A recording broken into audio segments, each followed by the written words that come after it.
Hello and welcome to the next lecture of IGCSE Biology 0610 series. In this lecture, we will discuss second part of the sexual reproduction in plants. It's lecture 4th and we will discuss pollination in this lecture. So let's start. So let's take a quick recap or quick revision of the last lecture in which we discussed the basic structure of flower.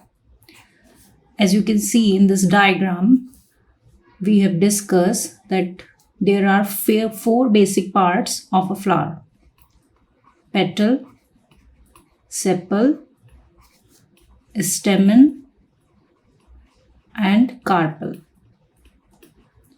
Where stamen is the male reproductive organ and carpel is the female reproductive organ.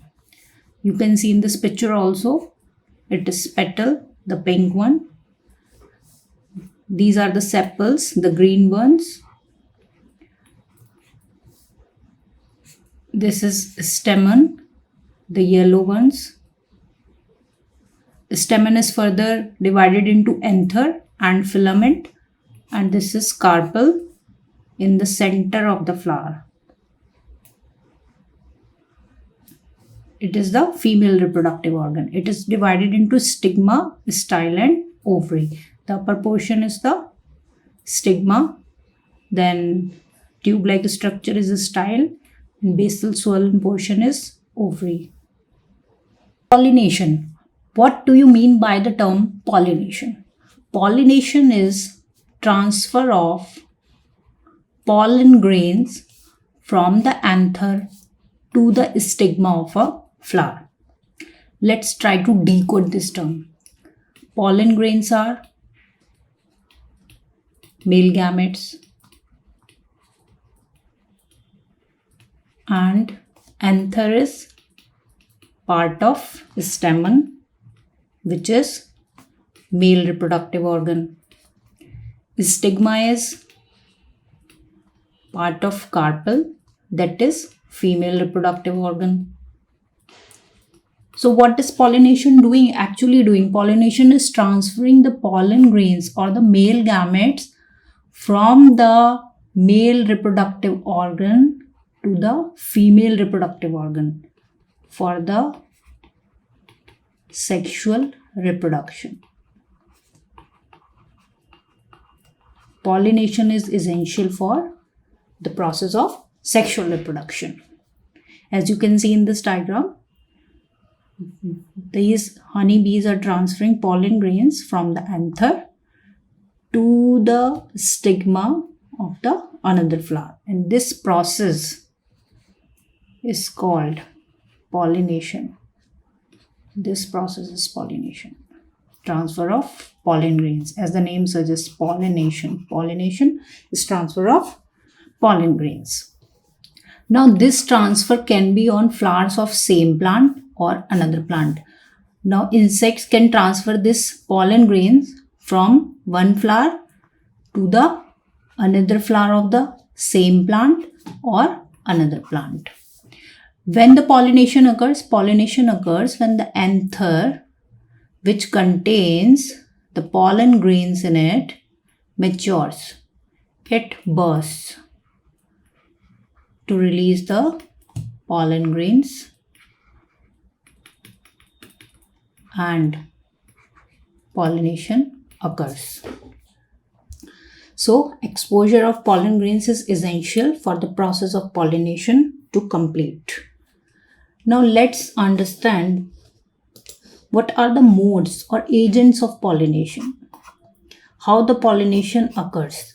Pollination occurs with the help of insects or wind. There are other modes also, that is through animals, water, bats, but the major agents of pollination are insects and wind. So now let's try to understand the difference between the insect-pollinated plants and wind-pollinated plants. First difference is between the flowers of these two plants. The flowers of insect-pollinated plants are brightly colored and scented, because they have to attract the insects by their colors and scents. They have nectar also. Insects usually come to these flowers for collection of nectar. But the wind pollinated flowers are green, not scented, and they do not have any nectar because they don't have to attract the insects. Next is in the size of flowers. Insect pollinated plants are basically large in size because insects have to sit on them, while the wind pollinated flowers are small in size. Next is anther. The anther of the insect pollinated plant is present inside the flower, while in case of wind pollinated plants, it is hanged freely in the air outside the flower. It is essential for the exposure of pollen grains to the air so that the pollen grains can be easily blown by the air.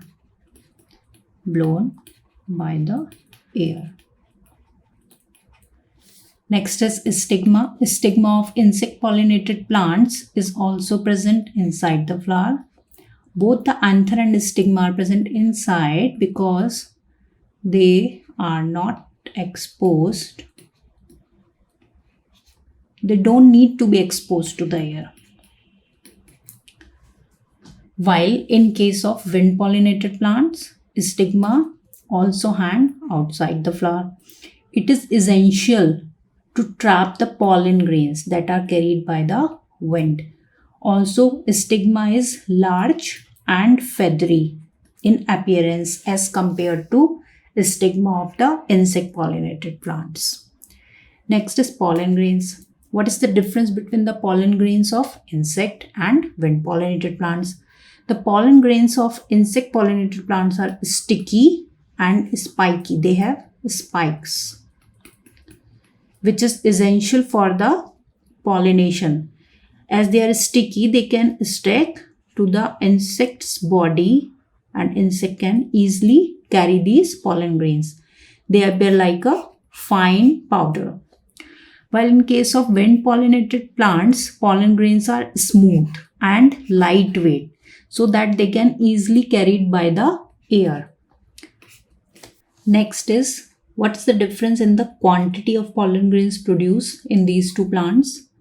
Both the plants produce large amount of pollen grains. But if we compare these two, wind pollinated plants produce more pollen grains as compared to insect pollinated plants because the chances of loss or damage of pollen grains in case of wind pollinated plants is more because they are carried by wind and wind can blow anywhere. So to increase the chances of pollination, the pollen grains are produced by large amount in wind pollinated plants. Next is examples. Insect pollinated plants are lupin and wallflower, while in case of wind pollinated plants, examples are grass and cereals. So these are the basic differences between the pollen grains and plant features in both these plants. Now let's take a look of the picture of pollen grain. This is the pollen grain of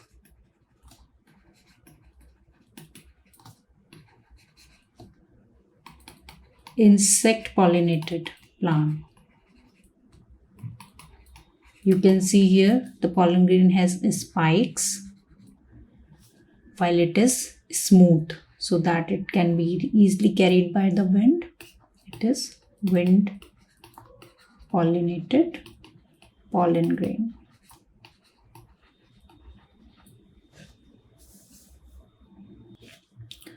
Next is wind pollinated flower. This is wind pollinated flower. You can see here that the anther and this is stigma. Both are hanged freely in the air and are present outside the flower. Stigma you can see is feathery and long, so that it can easily attach the pollen grains to it, which are blown by the wind. While in case of insect pollinated plant, the anther and stigma both are present inside the flower. They are not hanged in the air. So these are the basic differences between these two type of plants. Next is, what are the types of pollination?